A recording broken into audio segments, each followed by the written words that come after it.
వివాదాస్పద వ్యాఖ్యలు వినూత్న నిరసనతో నిత్యం వార్తల్లో ఉండే సిపిఐ నేత నారాయణకు విశాఖలో చేదు అనుభవం ఎదురైంది. ఏపీలో హాట్ టాపిక్ గా మారిన వైజాగ్ ల్యాండ్ స్కామ్ పై క్షేత్రస్థాయి పరిశీలనకు వెళ్లిన ఆయన గాయపడ్డారు. కాలుకు గాయంతో ఆసుపత్రిలో చేరారు. విశాఖలో అన్యాక్రాంతమైన భూములను పరిశీలించేందుకు నారాయణ వెళ్లారు. కొమ్మాదిలోని సర్వే నెంబర్ 34లో 22 ఎకరాల భూములను నారాయణ పరిశీలించారు. ఈ క్రమంలో కబ్జాలో ఉన్న భూముల ఫెన్సింగ్ ను తొలగించేందుకు ప్రయత్నించారాయన.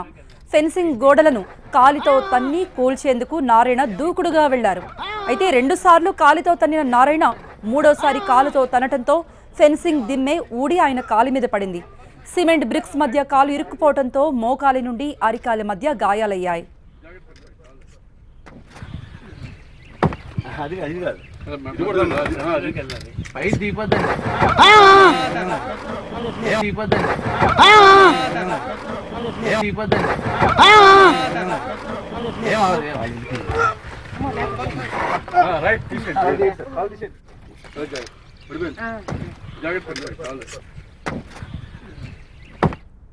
దీంతో నారాయణ కాలుకు తీవ్రంగా గాయమైంది. దీంతో వెంటనే ఆయనకు ప్రాథమిక చికిత్స నిర్వహించారు. ఆ తర్వాత దగ్గరలోని ఆసుపత్రికి తరలించారు. అక్కడ కాలికి చికిత్స నిర్వహించారు వైద్యులు. కాలికి ప్రమాదం ఏమీ లేదన్నారు డాక్టర్లు.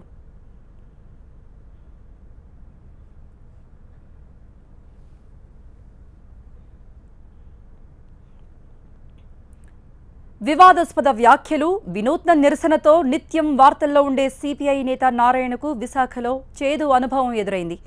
ఏపీలో హాట్ టాపిక్ గా మారిన వైజాగ్ ల్యాండ్ స్కామ్ పై క్షేత్రస్థాయి పరిశీలనకు వెళ్లిన ఆయన గాయపడ్డారు. కాలుకు గాయంతో హాస్పిటల్లో చేరారు. విశాఖలో అన్యాక్రాంతమైన భూములు పరిశీలించేందుకు నారాయణ వెళ్లారు. కొమ్మాదిలోని సర్వే నెంబర్ 34లోని 22 ఎకరాల భూములను నారాయణ పరిశీలించారు. ఈ క్రమంలో కబ్జాలో ఉన్న భూముల ఫెన్సింగ్ తొలగించేందుకు ఆయన ప్రయత్నించారు. ఫెన్సింగ్ గోడలను కాలితో తన్ని కూల్చేందుకు నారాయణ దూకుడుగా వెళ్లారు. అయితే 2 సార్లు కాలితో తన్నిన నారాయణ మూడోసారి కూడా కాలుతో తన్నడంతో ఫెన్సింగ్ దిమ్మె ఊడి ఆయన కాలి మీద పడింది. సిమెంట్ బ్రిక్స్ మధ్య కాలు ఇరుక్కుపోవడంతో మోకాలి నుండి అరికాలి మధ్య గాయాలయ్యాయి.